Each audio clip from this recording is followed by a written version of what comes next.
J'ai été chercher des recherches entre autres, au Bureau du recensement des États-Unis, qui dit qu'un enfant sur trois aux États-Unis, 24 millions d'enfants, ça fait du monde ça, 24 millions d'enfants américains vivent dans une maison où le père biologique est absent.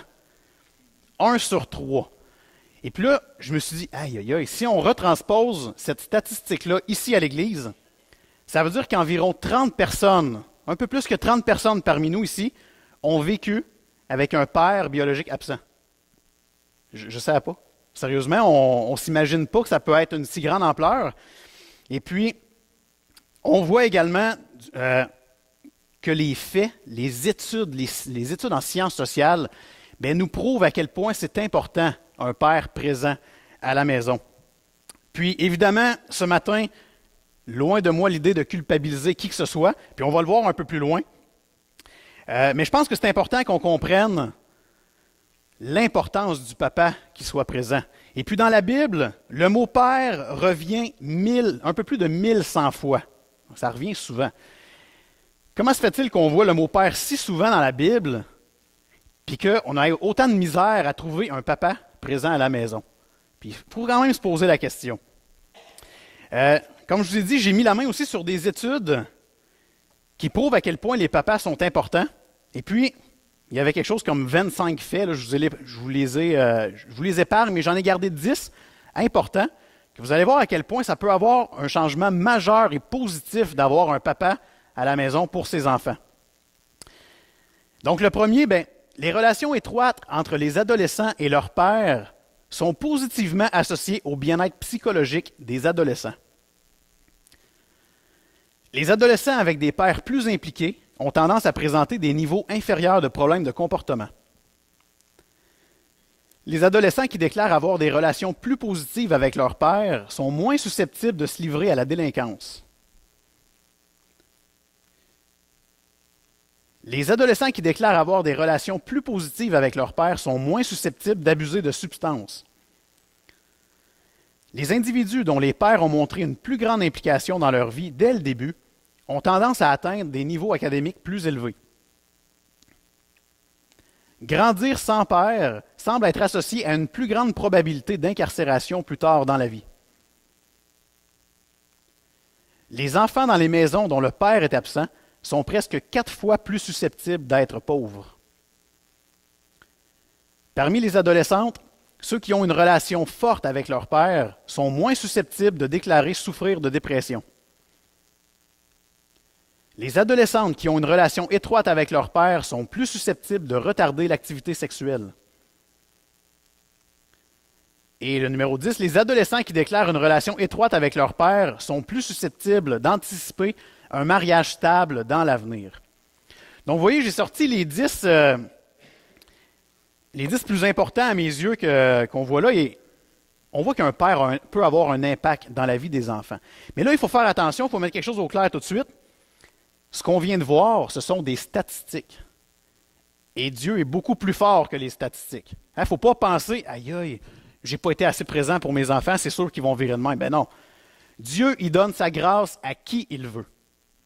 Croyant ou non. C'est Dieu qui décide cette partie-là. Et puis je connais plein de gens qui ont réussi dans la vie, même s'il n'y avait pas un papa présent dans leur vie. Ça arrive, puis ça arrive très souvent. Je connais plein de gens aussi que malgré qu'il y a eu des relations familiales difficiles, ils ont reconnu dans leur vie qu'il y avait quelque chose de plus fort que les relations familiales. Puis, vous savez, c'est le fun quand ça va bien dans la famille. On veut tout ça. On aspire tous à ça, c'est une belle famille unie. Mais ce n'est pas la réalité. Et puis, la réalité, c'est que j'ai beau être le meilleur papa du monde, si une de mes filles se laisse aller dans la prostitution, ou si un de mes enfants se laisse tomber dans la drogue, je ne pourrai pas aller le rechercher de là par moi-même. Je ne suis pas assez fort par moi-même. J'aurai pas d'impact tant que ça envers mes enfants. Et puis si je reconnais que je ne peux rien par mes propres forces, ça veut dire que je reconnais que j'ai besoin de quelqu'un qui va me guider à travers ces épreuves-là.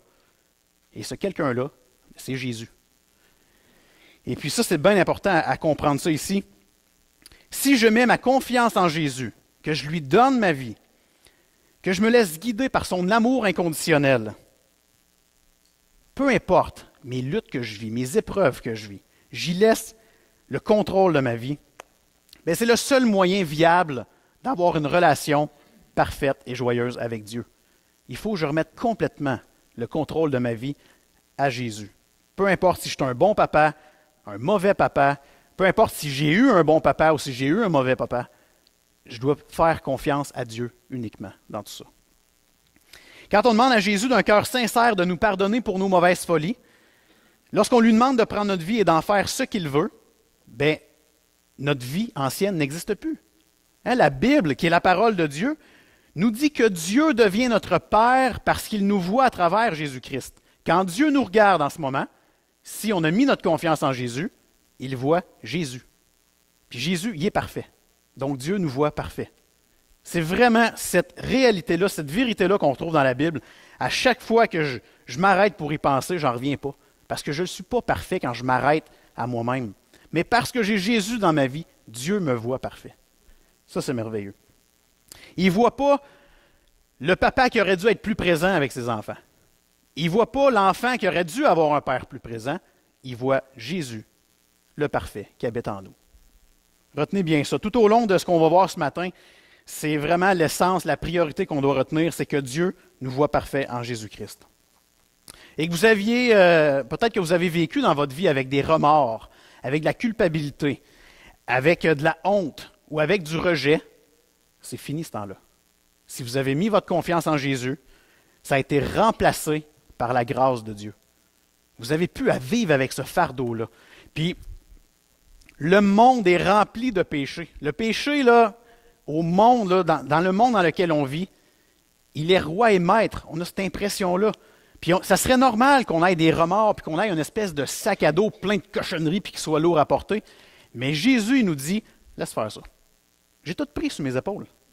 Arrête de marcher à genoux à cause que le poids est trop lourd. Laisse-moi ça. Puis Jésus est allé mourir à la croix avec ce gros sac-là sur ses épaules. Nous, là, il nous libère par son sacrifice à la croix, par sa résurrection. Il nous offre une vie de liberté, de légèreté et une vie éternelle de joie avec Dieu qui est notre Papa céleste. Donc, c'est bien intéressant de savoir que, oui, des fois, on aurait aimé mieux agir envers nos enfants. Moi, le premier, j'en ai deux, j'en ai une troisième qui s'en vient. Puis des fois, je ne me trouve pas vite dans ma façon d'agir. Mais je sais que Dieu me voit parfait et ça me rassure. Puis, de plus en plus, j'essaie de dire, Seigneur, est-ce que je peux un peu mieux réagir envers ma femme, envers mes enfants? Et puis, ma femme vous le dira, là, peut-être que c'est encore très loin d'être parfait, mais sûrement qu'il y a eu des améliorations à travers les années, j'ose espérer. Et c'est grâce à Dieu. Donc, quand on a Jésus dans notre vie, Jésus qui a été parfait sur la terre, nous montre l'exemple à suivre. Et c'est exactement ce que Paul tente de faire jour après jour.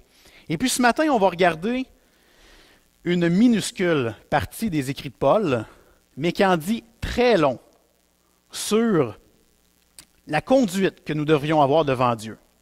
Une maman, un papa, un enfant, vous pouvez tous mettre ça ensemble. Oui, il va y avoir une petite partie un peu plus pour les pères, mais les mères ou ceux qui n'ont pas d'enfants, vous allez voir, vous allez être touchés aussi par ce message-là. Donc, tournez avec moi dans 1 Thessaloniciens, le chapitre 2, les versets 10 à 12.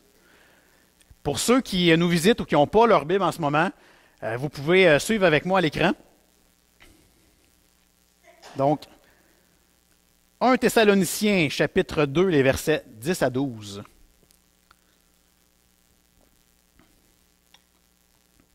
Chapitre 10. Chapitre 10, oui. Chapitre 2, verset 10.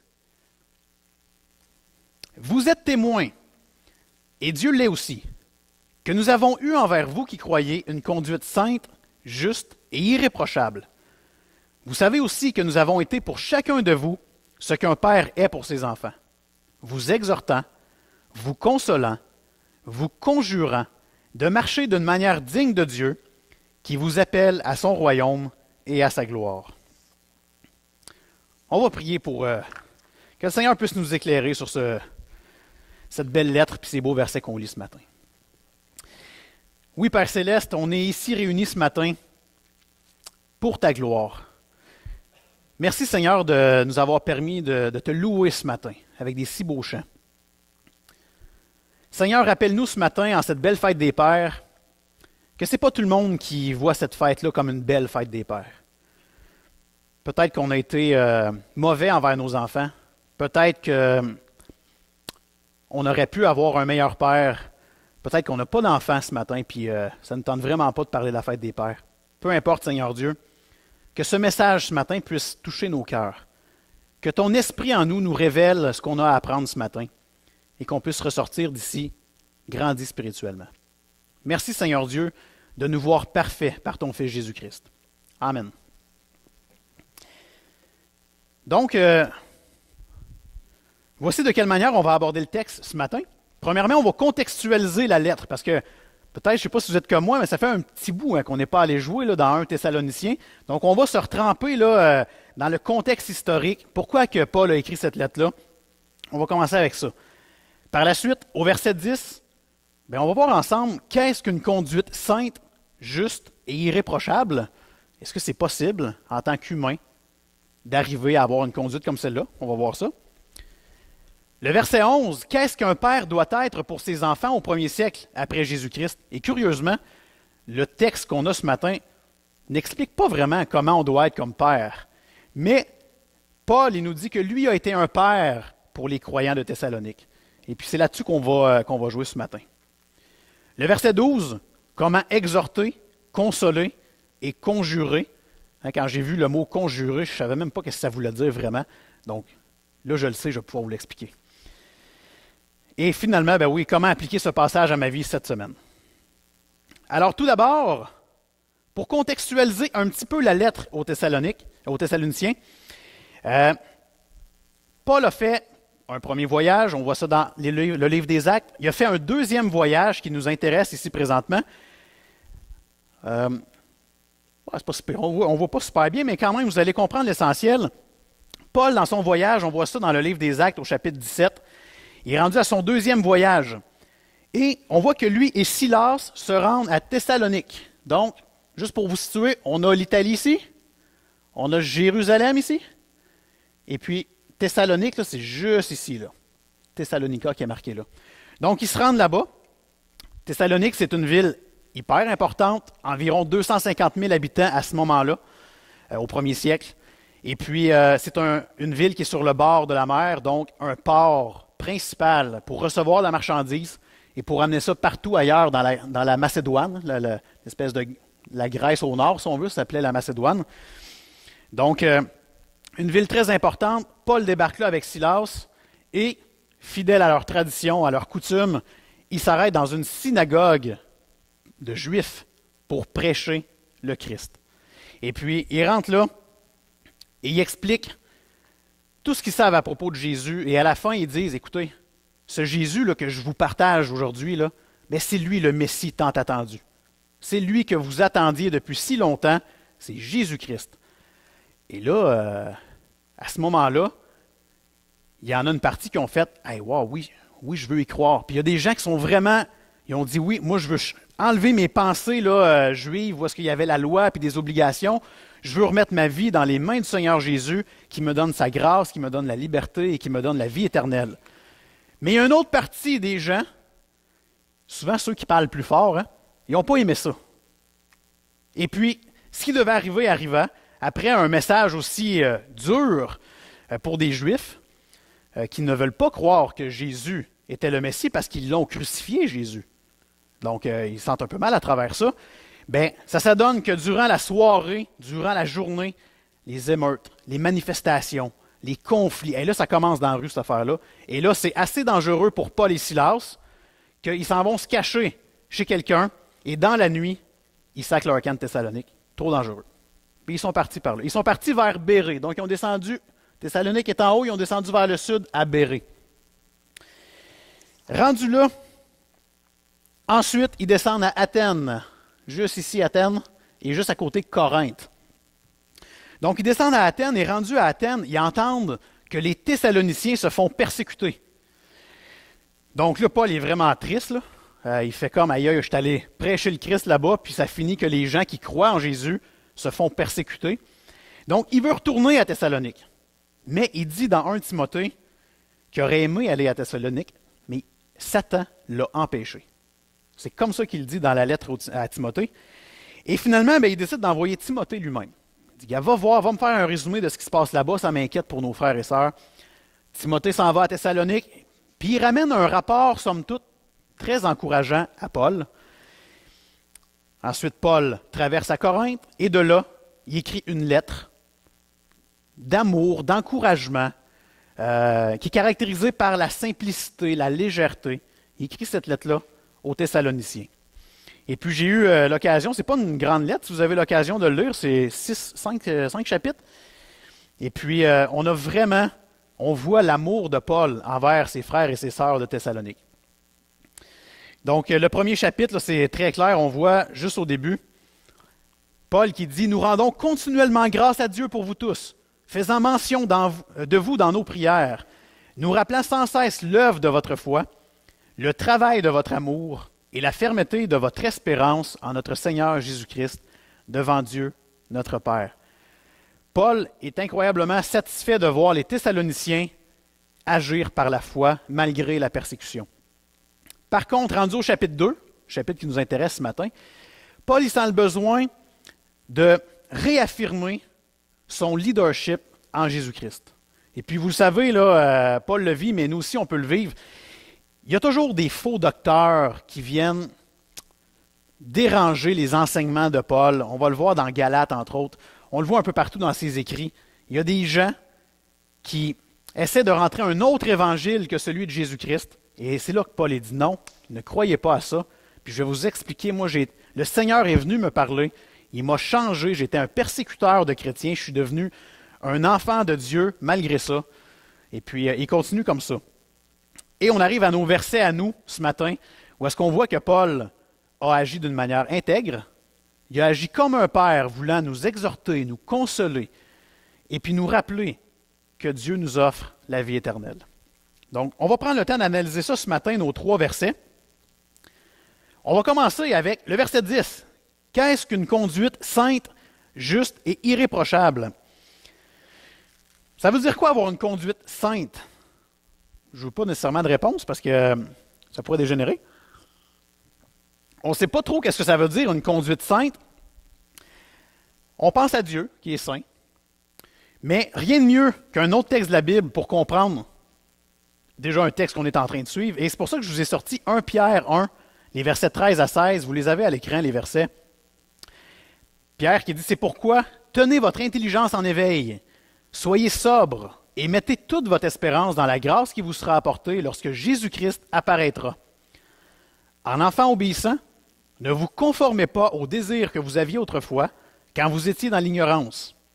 Au contraire, puisque celui qui vous a appelé est saint, vous aussi soyez saints dans toute votre conduite. En effet, il est écrit, vous serez saints, car moi, je suis saint.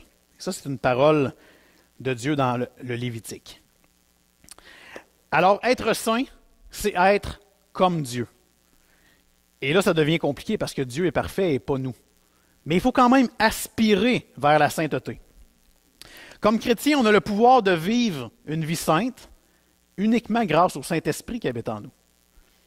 C'est tout un privilège, mais c'est toute une responsabilité aussi. Lorsqu'on sort ici de l'Église et qu'on s'en va dans nos familles tantôt, là, ceux qui y vont, là, ou ceux qui reçoivent, ou peu importe dans la semaine avec vos collègues, est-ce que les gens sont capables de dire « Hey, lui, là, il mène une vie sainte ». Peut-être des fois, hein? Peut-être pas toujours, mais il faut aspirer à ça. C'est toute une responsabilité. Et puis être saint veut dire prendre nos pensées et nos actions qui nous éloignent de Dieu, tout ce qui est péché, tout ce qui nous éloigne de Dieu, on jette ça au feu et on reste concentré sur 2 choses. Puis on les a vues dans 1 Pierre, mais je vous les répète. Dans le verset 13, ça dit que gardez votre espérance pour les choses lorsque Jésus-Christ apparaîtra. Donc, une chose qu'on doit garder lorsque... Attends un petit peu là. Oui, être saint, ça veut dire 2 choses. Garder en tête l'attitude de Jésus. Comment Jésus était sur terre. Ça, c'est être saint. Faire comme lui. L'autre chose, c'est enlever toutes nos pensées malsaines, puis mondaines, puis immorales, et les garder concentrés sur le fait que Jésus revient bientôt. Si vous restez sur ces deux éléments-là, vous aurez une conduite sainte. Parce que vos pensées sont célestes et non pas terrestres. Vous pensez uniquement à Dieu et à Christ. Pour les parents qui ont de jeunes enfants ici présents, ou qui nous regardent, comment on réagit lorsque notre enfant il a volé le jouet de son ami? Ou lorsque, peut-être une expérience personnelle, je dis à une de mes filles, pour la 15e fois, va ramasser tes bobettes sales. Tu sais, ça se fait pas vite, ça, des fois. Et là, j'entends, ben là, wow, minute, là, je suis pas une pieuvre, j'ai pas 3 mains. Tu sais, agir avec une conduite sainte dans ces moments-là, là, c'est pas facile. C'est pas facile.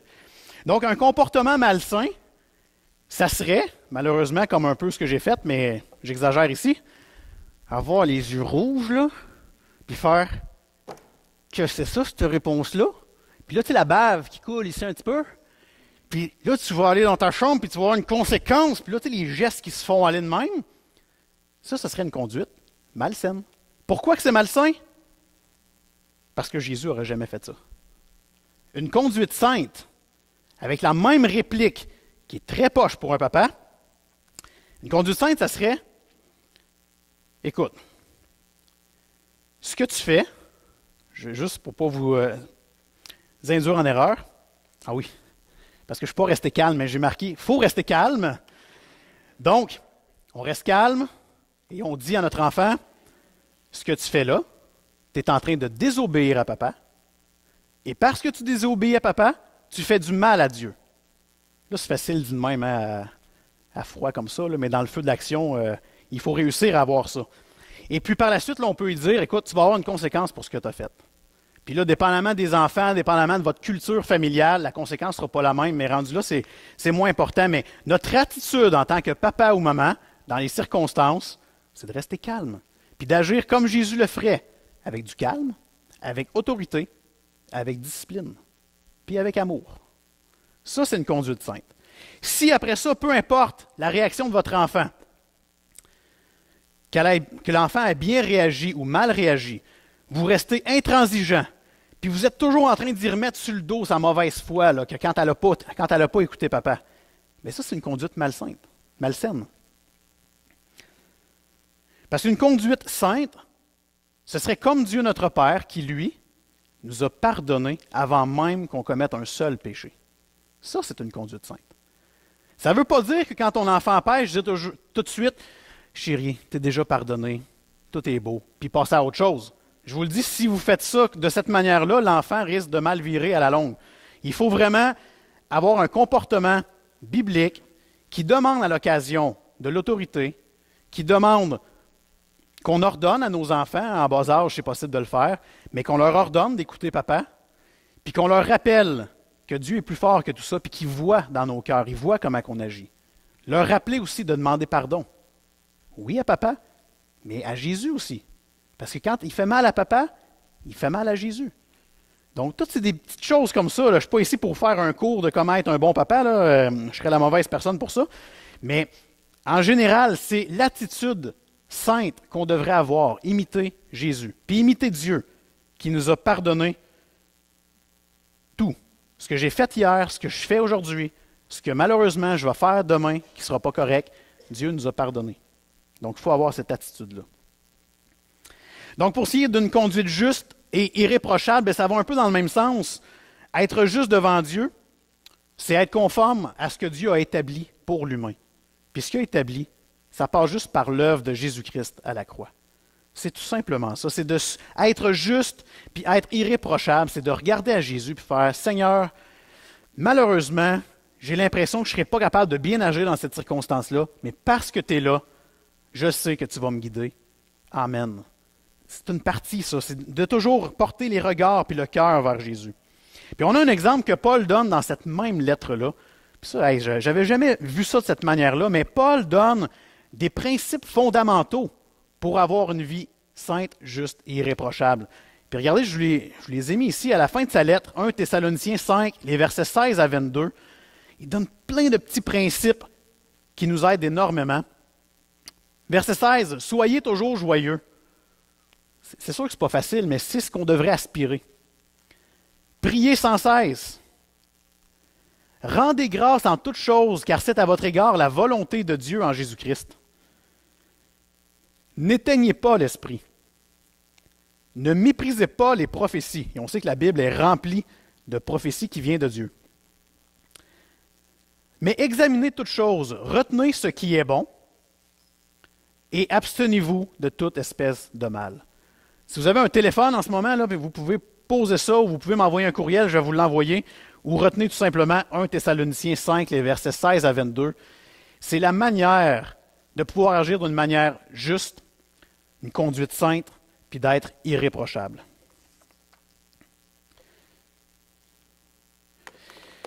Maintenant, qu'est-ce qu'un père doit être pour ses enfants au premier siècle? Parce que vous savez, aujourd'hui en 2016, au Québec, à Shawinigan, la manière d'agir comme papa, c'est fort possiblement pas la même chose que v'là 2000 ans, n'est-ce pas? Donc, en à peu près 50 après Jésus-Christ, où est-ce que la lettre a été écrite dans ces années-là, être un père, c'était complètement différent. Et vivent les gens qu'on connaît, puis Internet, on a accès à des fichiers tellement intéressants. J'ai mis la main sur une maîtrise faite à l'Université d'Ottawa et sur une thèse de doctorat qui date de 1877. Mais pour voir l'histoire des papas dans l'Empire romain, le premier siècle, vraiment au moment où Paul a écrit ces lignes-là. Et puis, je vous le dis, il y a des choses tellement intéressantes, mais je n'ai pas le temps de faire tout le tour de ça. Je vous ai mis 3 points à retenir, par contre. À ce moment-là, au premier siècle, après Jésus-Christ, la famille c'était considéré, attendez un petit peu, la famille était vue comme étant une réunion des personnes soumises à une autorité patriarcale commune. Donc, lorsqu'on se réunit en famille, c'est pour aller sous le chapeau du papa. Là. On s'en va voir notre père, puis c'est lui qui va décider comment que ça va se passer. Et une famille, dans ce temps-là, c'est pas comme aujourd'hui. Aujourd'hui, une famille, c'est papa, maman, les enfants. Ça, c'est une famille. Mais dans ce temps-là, on rajoute à ça les esclaves. On rajoute à ça l'adoption. Il y avait beaucoup d'adoptions à ce moment-là parce que c'était vu comme une puissance, avoir bien du monde alentour de soi. Donc, vraiment, le terme de la famille a évolué, a changé, pour le mieux ou pour pas nécessairement le mieux des fois, à travers les années. Mais à ce moment-là, deuxième point, le père, c'est le chef de la famille. Et pas le chef de la famille de 2016, là. Le chef de la famille qui décide de tout. À un point tel que la mère était considérée comme la sœur de ses enfants, au niveau des décisions à prendre. Donc, un père, hein, comme j'ai marqué, là, le pater familias, ça revient souvent à ce moment-là, c'est un chef de la famille, là, mais tout le monde est soumis en dessous du père. C'est comme ça que ça marche. Le pater familias est maître et juge de son enfant.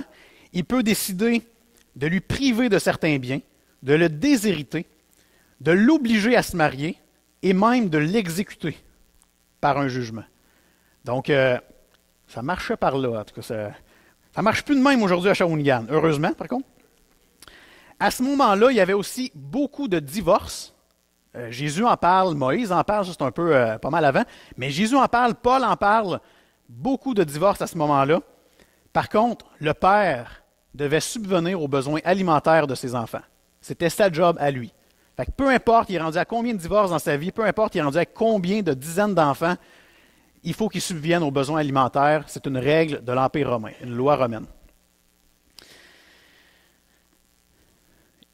Et, je l'ai dit tantôt, mais je le répète ici, les intérêts du père sont les seuls qui comptent au premier siècle.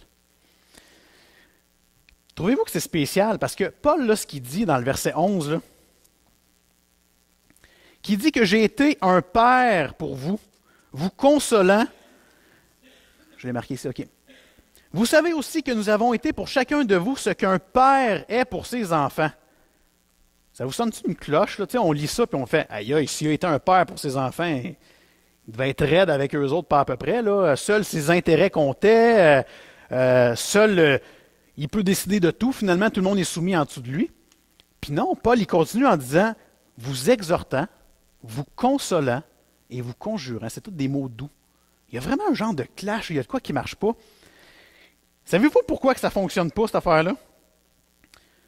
Parce que c'est exactement la même situation qu'on vit aujourd'hui en 2016. Puis je vous explique. Le droit romain, l'Empire romain, la manière de fonctionner à ce moment-là, c'était ce que je vous ai montré. Mais il y avait aussi la parole de Dieu. Paul qui essayait de montrer comment bien agir malgré des gens qui agissaient mal.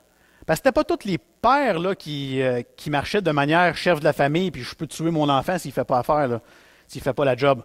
Ce n'est pas toujours de même. Mais Paul amenait une méthode biblique provenant de Dieu pour agir comme un père. Mais ce n'était pas tous des croyants à ce moment-là. Donc il y en a qui agissaient mal, puis il y en a qui agissaient bien.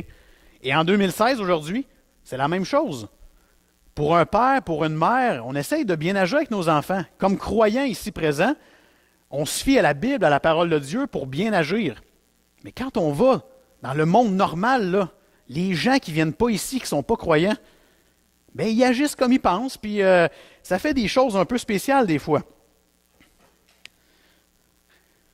L'histoire du premier siècle, tout comme la nôtre aujourd'hui, bien, ça nous apprend que des gens tout croche, quand ils décident de faire à leur tête, bien, ça donne les pires atrocités. Ça donne de la violence. Ça donne des crimes sexuels. Ça donne, écoutez, de l'orgueil, des dominations malsaines, comme on voit là. Et tout ça, bien, ça finit comment? Ça finit en divorce, en famille monoparentale. C'est sûr, si on fait à notre tête, ça va mal virer. Dieu le dit partout dans la parole de Dieu. Et puis, ça nous arrive, nous autres aussi, ici. Les pères, on ne fait pas exception à la règle. Combien de fois j'ai voulu montrer l'autorité à mes enfants, puis Dieu n'était pas dans l'équation du tout, là. Je voulais leur montrer c'était qui le boss dans la famille. Puis encore aujourd'hui, j'ai une tendance à vouloir le faire, puis il faut que je fasse attention parce que ça ne marche pas. Ça ne marche pas, puis devant Dieu, je m'en rends bien compte là, que je veux juste que mes intérêts comptent là, en agissant mal. Donc il faut revenir au Seigneur dans notre façon de penser. Puis la Bible, elle ne change pas à travers les années. C'est ça qui est agréable, c'est qu'on prend la Bible, on prend les conseils, puis on voit comment Paul agit comme un bon père de famille, et puis on peut encore se l'appliquer aujourd'hui. Puis ça, c'est merveilleux. Verset 12, comment exhorter, consoler et conjurer. 3 mots qu'on utilise pas toujours, peut-être consoler, on l'utilise encore aujourd'hui. Exhorter, à l'Église, on entend ça, c'est un mot-là. Conjurer, hey, si vous dites ça, venez me voir, j'ai pas entendu ça souvent dans ma vie. On va les détailler un peu pour que vous saisissez bien. Le premier mot, exhorter. Exhorter est du grec. Je ne suis pas devenu un pro en grec en passant, là. J'ai pris des informations. Vient du mot parakaleo. Vous allez voir, c'est intéressant. Ce mot-là veut dire plusieurs choses. Il peut vouloir dire encourager, il peut vouloir dire prendre soin, dépendamment des contextes. Mais dans le contexte ici, il veut dire appeler près d'eux. C'est intéressant parce que parakaleo vient du mot parakletos, celui qui vient près d'eux, et c'est le mot qui est utilisé pour parler du Saint-Esprit. C'est un des titres du Saint-Esprit. Vous savez, quand Jésus il dit, dans Jean 14, il dit « Je vais vous envoyer un consolateur ». Bien, consolateur, c'est parakletos, qui est le Saint-Esprit. Donc, c'est intéressant, c'est le même mot, parakletos, qui veut dire celui qui vient près d'eux. Donc, en gros, là, je vous l'ai mis ici, là, Paul a agi comme un père pour ses croyants, en allant près d'eux, dans le but de les aider, de les diriger et de les instruire sagement, exactement comme ce que le Saint-Esprit fait dans nos vies. C'est intéressant, ça. Donc, Paul a agi comme le Saint-Esprit. L'autre mot, le mot consoler, on le connaît un peu plus, mais pour bien le mettre dans le contexte, le mot grec paramoutéomai, qui signifie encourager, mais au sens de réconforter. Donc, pas consoler nécessairement grosse peine, puis je m'en vais le flatter dans le dos, un petit peu, mais beaucoup plus réconforter à travers les épreuves, l'encourager, parce qu'il vit quelque chose de dur en ce moment. C'est consoler, c'est ce mot-là ici. Comme chrétien, on vit tellement d'obstacles, puis d'épreuves pour mener une belle vie chrétienne, on a besoin de quelqu'un des fois, un frère, une sœur, qui vient nous voir puis qui vient nous consoler, qui vient nous réconforter par des paroles d'encouragement. Des fois, ça prend aucune parole, juste être présent. Ça, on a besoin de ça. Et c'est le mot « consoler » ici dans le texte, c'est ça que ça veut dire. Puis au même titre que ça, bien, un papa, comme Paul a agi comme un père, mais un père doit prendre le temps de s'asseoir avec son enfant, de s'arrêter. Il vit peut-être quelque chose de difficile.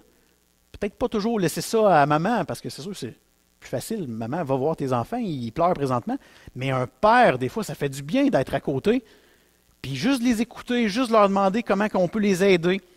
Ça peut les aider, ça peut permettre de les réconforter. Puis un enfant qui souffre, que ce soit un petit bobo physique, ou que ce soit des peines d'amour, ou que ce soit des choses difficiles à vivre, bien, un enfant qui souffre a besoin de compassion. Puis des fois, c'est le rôle du père de faire ça.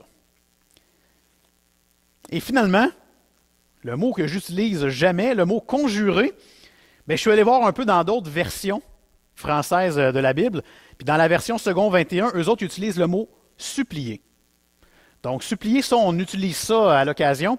Pour bien comprendre qu'est-ce que ça veut dire, bien, Paul, comme bon père, il supplie ses enfants de marcher dans une manière qui est digne de Dieu. Supplier, ça ne veut pas dire ordonner. Par exemple, bien, vous savez, quand on est des parents, plus les enfants sont jeunes, je vous ai mis quelque chose.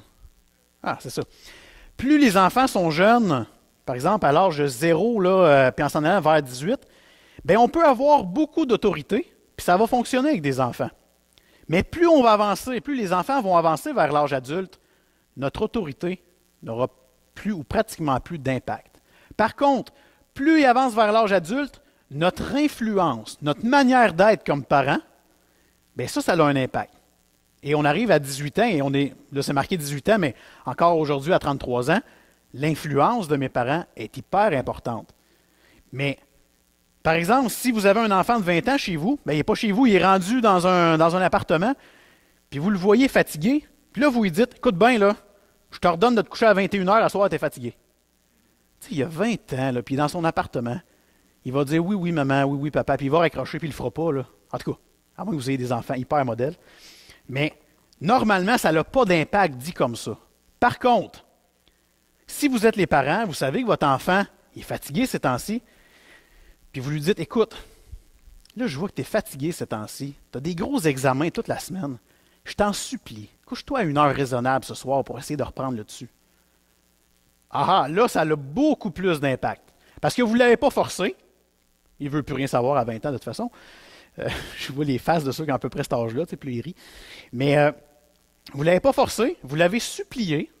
Donc, il peut encore prendre la décision, mais il est en train d'allumer que ça se peut-tu que mes parents aient raison, là, qu'il faudrait que je me couche un peu plus de bonheur pour récupérer. Voilà, vous avez eu une influence, vous n'avez pas ordonné, et ça peut donner quelque chose de très intéressant. Encore faut-il que, comme parent, vous soyez un exemple dans ces domaines-là aussi. Si vous-même, vous vous couchez jamais à une heure raisonnable quand vous êtes fatigué, mais là, ça se peut que votre enfant vous dise « Puis toi, quand ça t'arrive, tu fais quoi? » Donc là, l'influence perd de son impact quand nous-mêmes, on ne le fait pas dans notre vie personnelle.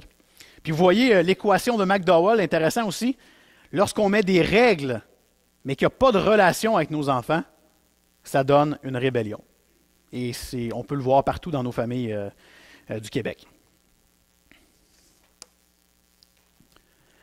Comment appliquer ce passage à ma vie cette semaine? Bien, vous savez que les enfants, là, ils devraient voir dans la vie de leur père une image de Dieu. Parce que Dieu, c'est notre Père. Donc, l'enfant est supposé être capable, même si c'est une image imparfaite, évidemment, on est imparfait à la base, il faut être capable de voir notre Père céleste à travers notre Père, au niveau de sa tendresse, au niveau de sa colère, au niveau de son autorité, au niveau de sa sagesse. Il y a des éléments qui doivent ressortir. Puis, ça va toujours être imparfait, on est des humains, là. Mais quand même, il faut qu'il y ait de quoi, il faut qu'il y ait un exemple qui reste dans la tête de ces enfants-là. Donc, la tâche de chaque père humain est d'être pour ses enfants une image du Père céleste. Et peut-être que vous vivez en ce moment, les parents, vous vivez peut-être avec de la honte de ne pas avoir été comme ça. Vous vivez peut-être, les enfants ici, vous vous dites, aïe, moi, mon père était vraiment loin d'être une image du Père céleste. Puis vous vivez avec ça, vous vivez avec du rejet, vous vivez avec de la honte, de la culpabilité, des remords, des choses qu'on n'est pas supposé vivre avec ça comme enfant de Dieu. Bien, sachez qu'à l'Église, on a des gens qui sont formés pour pouvoir vous aider. Puis formés bibliquement. On est loin d'être parfait, mais on a des bases d'études qui peuvent peut-être nous aider. On peut vous suggérer des pistes d'amélioration. Que vous soyez des jeunes parents ou des parents plus âgés avec des enfants plus âgés, ça n'a pas d'importance, ça. Si vous vivez avec quelque chose qui est tout sauf la perfection de Jésus dans votre vie, on peut vous aider. Puis c'est pas normal, comme croyant, comme enfant de Dieu, de vivre avec ces remords-là, puis vivre avec le fait que j'ai donc bien mal agi, ou mon père il a mal agi envers moi, ma mère. Non, c'est fini ça. Jésus a payé pour ça. Vous devez vous concentrer sur comment bien agir comme Jésus le ferait. Donc, si vous pensez avoir besoin d'aide dans ce domaine-là, bien, venez me voir à la fin. Je vais pouvoir vous suggérer quelqu'un ou on va pouvoir prier ensemble. Deuxièmement, je m'adresse aux papas. Soyez présents pour vos enfants. On l'a vu tantôt. Je n'ai pas inventé les études, là. Des études en sciences sociales, j'ai toutes les références qui nous prouvent que la présence d'un père dans la vie d'un enfant, c'est important. Donc, soyez là. Pour ceux qui ont des jeunes enfants à la maison, bien, allez vous asseoir dans le carré de sable avec votre petit gars là, qui a le goût de jouer et qui va sûrement revenir plein de terre dans la maison. Moi, avec mes filles, là, ben, ça arrive des fois que je me laisse mettre du Lipsil sur la bouche, là, puis j'ai pas encore essayé le Kitex, mais c'est sûrement la prochaine étape. Donc, Kitex, parce que ça se lave pas bien. Là. Souvent, je leur dis, il va ça avec du gloss à la place, ça va partir plus vite. Si vous avez des enfants plus vieux à la maison, pas à la maison, mais vous avez des enfants plus vieux, prenez donc un café avec. Allez, ils tournent sa pelouse. Montrez-leur que vous êtes prêt à leur démontrer de l'attention. C'est encore le temps, là, même si vous avez peut-être manqué plus jeune, c'est encore le temps aujourd'hui. Puis, je vous le dis, j'ai 33 ans, puis je le dis souvent à mon père, entre autres, mais j'ai l'impression que plus je vieillis, plus il est important dans ma vie. Tu sais, quand j'étais jeune, là, j'imaginais qu'il était autoritaire, puis bon, il y a encore quelque chose à me dire que j'ai fait de pas correct. Mais en vieillissant, je fais comme, aïe, aïe, il y a vraiment des conseils de sagesse, son expérience de la vie, qui peut me servir aujourd'hui. Puis, j'ai dit vraiment régulièrement, puis je suis sûr qu'il vous le dirait aussi, mais en vieillissant, son influence a encore plus d'importance. Et il ne me dit plus quoi faire directement, là, mais il me dit, tu sais, moi, quand j'étais jeune, dans mon temps, ça marchait de telle manière. Puis je fais, c'est intéressant, est-ce que ça peut encore marcher aujourd'hui? Est-ce que ça a vraiment plus rapport aujourd'hui? Mais ça, c'est à moi, après ça, à faire la part des choses. Mais qu'ils prennent le temps pour m'expliquer un peu comment lui vivait ça, je trouve ça génial.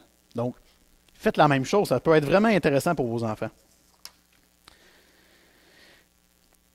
Et finalement, ben mon titre de début, mon papa c'est le plus fort, mais mon papa, c'est Dieu. Puis c'est lui qui est le plus fort. Puis il faut se rappeler de ça parce qu'on va être... Ça se peut qu'on soit toujours déçus de nos parents. Ça se peut que nous, en tant que père ou en tant que mère, on soit toujours déçus aussi. Puis ça, c'est pas normal. Il faut laisser ça de côté puis se rappeler que le papa parfait, c'est Dieu. La Bible, c'est entre autres l'histoire d'un père qui, par amour pour ses enfants, il est toujours en train de les poursuivre, même quand ils font le mal. On le voit dans la sortie d'Égypte, le peuple d'Israël, on le voit encore dans les évangiles. C'est toujours un papa compatissant qui est là et qui dit « Je vais être là quand tu auras besoin de moi, je ne te force pas, mais je suis là. Puis j'avance, puis toujours par amour en arrière. Puis on demande pardon, je te pardonne mon fils, c'est réglé, on avance. Il nous fait des grâces à profusion. On ne mérite pas ce qu'on a.